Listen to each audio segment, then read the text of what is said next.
Hello, and welcome to the Heal from Infidelity podcast, where courageous women learn not only to heal from their spouse's betrayal, but to become the boldest, truest, most decisive, and confident versions of themselves ever. If you know there's more for you than the life you're currently living, but don't quite know how to get there, you are in the right place. Stick around to learn how to create a life that will knock your own socks off. Is it possible? It is, and I'm here to show you how. I'm your host, Andrea Giles. Are you ready? Let's dive in. Hey, everybody. I'm really looking forward to diving into today's content. I think it will be really helpful. I think it'll give you some things to think about as you are navigating life post-infidelity. Okay, so I'm going to go ahead and jump into the content from this week. So something that I have been talking a lot about in my program, and that I'm going to be incorporating in a more substantial way moving forward, is a simple concept that you are probably familiar with, but maybe not in the way that I teach it here, okay?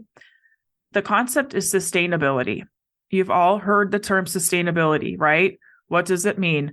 Most of the time, what it means when we think about something being sustainable is that it means that the way that we're living now, the way that we're doing things now, can allow future generations the same freedoms that we do. So when I generally think about sustainable, I think about packaging. I think about, what things are shipped in, stored in, how things are made, recycling, things like that. Okay, that's, I think, where most of our brains go when we think about something being sustainable. But today I want to talk about sustainability in regards to relationships. Let me give some examples of what I mean. Okay, first, an example that has nothing to do with infidelity. Okay, let's talk about changing diets, okay? So many of the times when we're changing a diet, we white-knuckle it. We're like, yeah, I can totally do this for whatever, a month, 90 days. I can do it, right? 30 days, like that whole 30 diet, right? I can change my diet. I can change my workout and do, what's that one? Hard something, 70? I don't know. Anyway, clearly I haven't done that one, but we can do that. Like we can short term do anything, right? But the question is it sustainable? Is it something that I can do for the long term? Okay. I, in my years of my life, have tried random different things at different times that are like the hype of the day or something that will be like a detox or whatever. And right now at 45, I am actually doing something that I've never done before. I'm working with a nutritionist who is amazing, like so amazing she covers it all, like hormone testing, really checking everything, very thorough, understanding your body, what's going on for you. And I'm following a diet that works really well for my body. It's very specific to me so that it's sustainable. So it's something that I can do long-term to heal some of the issues that I have of just getting older and having had a baby older, and nothing massive, but just some changes I need to make. And I want to be at a healthier weight for my body, things like that. And I'm doing it in a way that is sustainable. And I love it. Like, I love that I know that I know that like what I'm doing are things that I can continue on and enjoy, right? It's sustainable.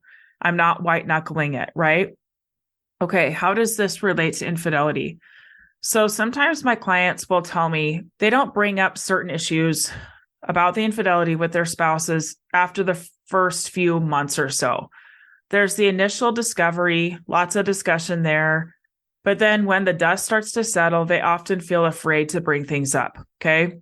Sometimes they fear the spouse's response. The spouse might say things like, I thought we were past this. Are you ever actually going to get over this? Almost this impatient thing. Why are we going back here? Why do we need to keep bringing this up? I already said that. We already discussed that, right? So they might be afraid of that kind of a response. They might be afraid of re-triggering themselves, right? By bringing things up. They might be afraid of going backwards in the relationship. Like, oh my gosh, look, we've made all this progress and we're backtracking. So what do? They stuff their feelings. Sometimes by food, sometimes by drink or other distractions, okay? They stuff it down. Sometimes they tell other people what they're feeling, how they're doing, things like that, but not their spouses, right? They might tell their friend. It may feel like a relief to have someone else listen. It probably is, but it won't actually accomplish what you want it to. Okay. It won't actually accomplish that. So it might bring some relief in the moment, but not long-term. Okay. It's not going to create long-term relief. Another example I see in my clients is the way they try to feel better. Okay. Sometimes they try to white knuckle their own healing. They power through. They try to distract, like whatever they can do to just not think about it. I just don't want to think about it. I'm fine. They'll put up a wall a mile high so they don't actually have to feel, or they'll swing the opposite way and wear every emotion and thought on their sleeve and go online and, go to groups in there and kind of rant on there, let their spouse see all of it, like every emotion, everything, in hopes that their spouse will see their pain and change their behavior, like have that be a motivation to change their behavior. Why are these examples a problem? They're a problem because they're not sustainable. Okay. If we think of healing as something that is bigger than us, it's not just for you. It's bigger than us. It's going to bless our lives. It's going to bless the lives of all we are surrounded by. It takes careful, intentional healing. It's on purpose. It's slow and steady. Okay. Part of healing is uncovering stories and beliefs that are not serving us and replacing them with new ones. We are allowing in the healing space all of the painful emotions to rise to the surface and processing it for as long as it needs to be processed. We're taking responsibility for our own healing rather than handing it to someone else to do it for us. Okay. So let's go back to some of the examples that I gave and see where this applies. Okay, let's go to not bringing up an issue. Okay, not bringing it up to your spouse. What does it create for the long haul? To stuff things down, to go, oh my gosh, I can't. He's going to get mad. He's going to say, oh, well, we already have been through that. I thought we were past that. What can happen is it gets bottled up. Okay. What can happen to the marriage is that you're not creating a truly intimate marriage where you can be vulnerable and transparent and to learn how to sit with each other in our truths, even if it's really hard to hear. Okay. If you know that you're divorcing, it can be tempting to just not think about the infidelity. Like, it doesn't matter anymore. I'm leaving. Okay. Like, power through, upward and onward. Here we go, moving on. But eventually, we do have to do the work of slowing down, feeling it all, processing it all, understanding the meanings we attach to the infidelity, or we are basically prolonging our own healing or putting it off. We might do things that, like in the here and now, that bring temporary relief. They might feel good right now, but it's not sustainable in the long term. Okay. Just back to like my diet thing, like we might do things that like have treats and sugar and alcohol and things like that, that bring some temporary relief in the moment. But some of those things are not sustainable at the levels that we partake, right? We're looking for sustainability. What can last? What can create good things, right? What's not going to break in 10 years or 5 years, right? Often what happens in marriages or relationships that we leave, if we don't do this work and really address all of it, like really deal with it head on and feel all of it, often what can happen is we can actually bring it into new relationships and it will resurface. It will resurface because our bodies want to heal. And so it'll come back to the surface because we're feeling triggered by different things. And speaking from my own personal experience, it can create some issues. One way or another, we got to heal it. Okay. So what is the solution? The solution is to look at how you're managing things now. Are you dealing with issues head on, or are you putting them off? Are you trying to talk yourself out of your feelings so you can avoid an uncomfortable discussion? Are you judging your feelings and therefore avoiding them? Are you thinking, I should be past this. I should be doing better. Why am I going back here? I'm behind. I thought I was good. Now I'm not good. What's wrong with me? Okay. If you're judging your experience, judging your feelings, you are not going to be in a position to heal them. Okay. To really address them. Are you hanging out in so much shame around the infidelity that you keep your true feelings buried deep? Or do you share more of your true feelings with your best friend rather than your partner? These behaviors are not sustainable. While I completely understand them, I do, in the long run, issues will arise, okay? So for example, feelings that we stuff about someone else often turn into resentment. We resent them for not doing what we want, and we may even resent them for not feeling safe enough for us to talk to. Like, I don't feel safe talking to you because I'm pretty sure I know what you're going to say, and I resent you for it, okay? We may blame them that we have to shove so much pain and misery down, or that they are not doing exactly what we think they should be doing to help us feel better. But resentment unchecked turns into an inferno, okay? It burns everyone up. The unhappy feelings grow so large that they can explode out of you and create some damage. Things are said sometimes from that space that you wish you could take back, or it creates so much damage in the relationship in general that it becomes much harder to repair, okay? And you're not able to partner with each other from this space. You can, it just becomes harder, right? So some of the people I work with or spouses of my clients who were unfaithful, they don't want to talk about it because it brings up their own shame. Okay. They don't want to talk about how they were unfaithful. They don't want to talk about why. They don't want to talk about what it feels like for their spouse because it's painful. Of course, it feels better not to. Of course, it feels better not to see the mirror in front of you of what you have brought into somebody else's life. Okay. Of course, I get it. But what is the end game here? Like, what are we really trying to create? Okay. To be just fair weather friends to each other, where we just kind of move along and just kind of get along, right? Well, we just get along. It's good enough, right? Or is the end game to create something deep, strong, and lasting, where you trust each other enough to tell the truth, even if it's really, really hard, okay?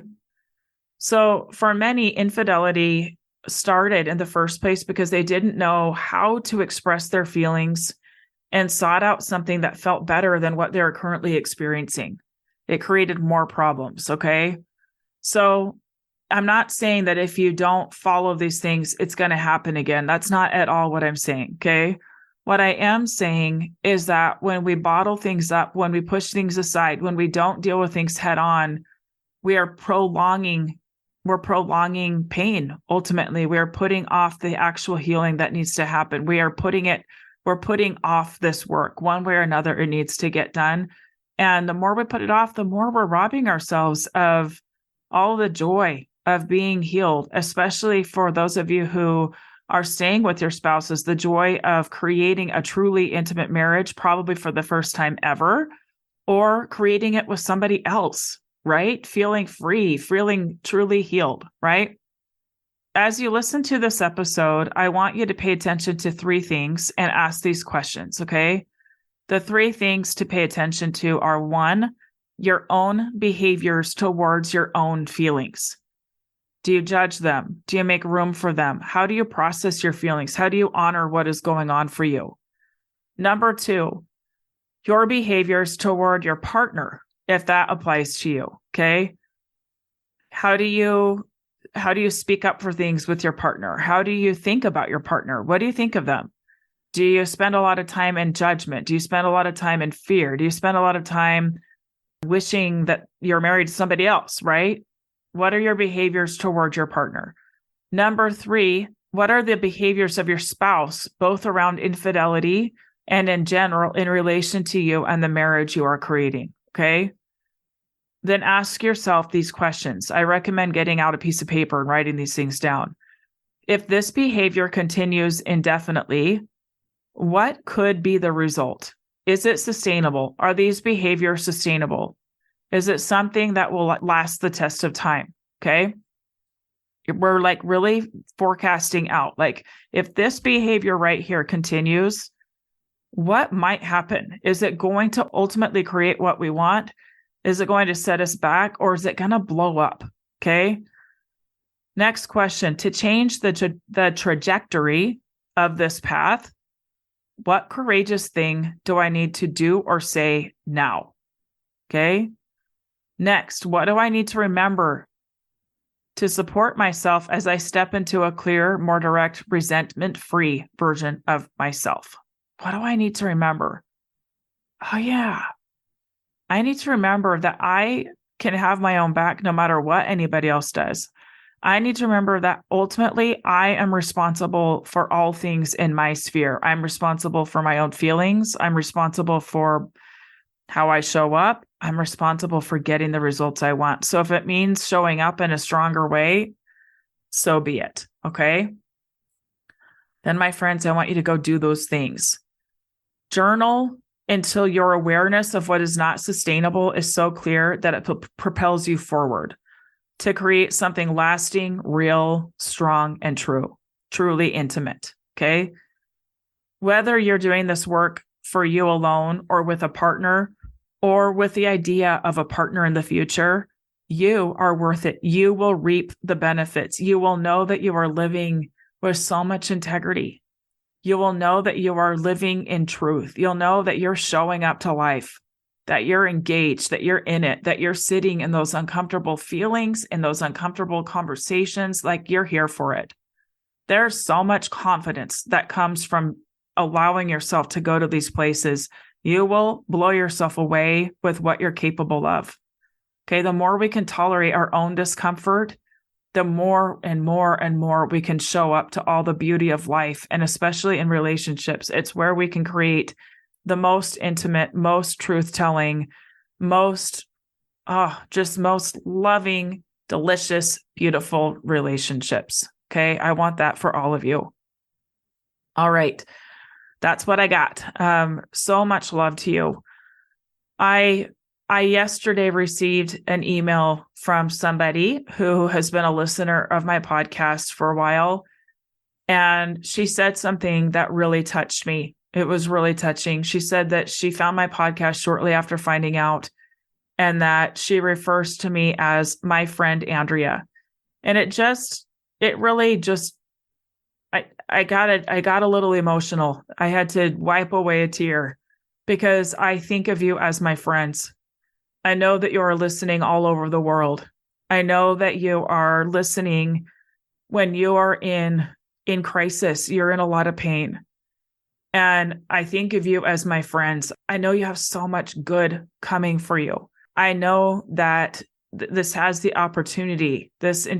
has the opportunity to work for you in a way that you just can't see it.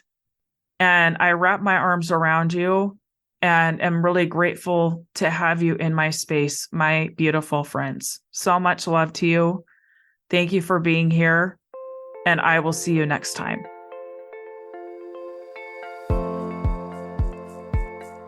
Thank you for listening to the Heal from Infidelity podcast. If you would like to be kept in the know about upcoming free classes, new podcast episodes, and other ways of working with me, go subscribe to my weekly email. You can subscribe at AndreaGiles.com/lies-about-infidelity/. Again, it's AndreaGiles.com/lies-about-infidelity/. I will see you next time.